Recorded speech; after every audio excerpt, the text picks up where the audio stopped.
My name is Chris Hernandez. I've worked at UCLA for 2.5 years for the Critical Care Transport Department as an emergency medical technician. It's been a great opportunity. I never thought I would ever work somewhere like this.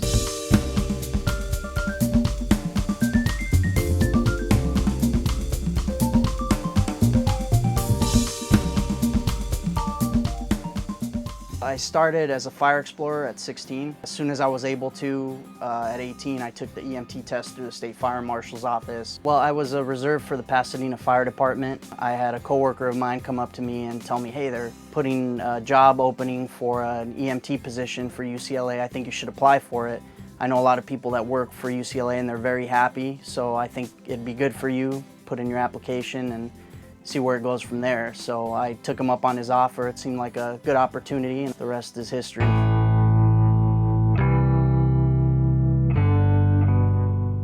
Two major hospitals we operate out of are Santa Monica, UCLA, and Ronald Reagan. We have to be ready at any point during the day and have the equipment and the staffing to be able to handle all those calls. For us, we have a 4-mile stretch between Santa Monica, UCLA, and Ronald Reagan, UCLA.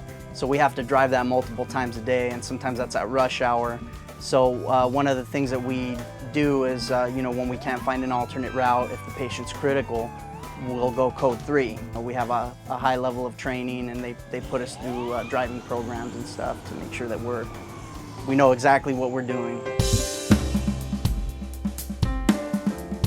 My future boss interviewed me and kind of let me know what to expect in terms of benefits and pay. And I had to kind of contain myself because I was so happy with what they had offered. Coming from the private ambulance world, you really don't have the opportunity to get benefits through an employer. So that was huge for me to know that it's an employer that's really going to take care of you in the long run.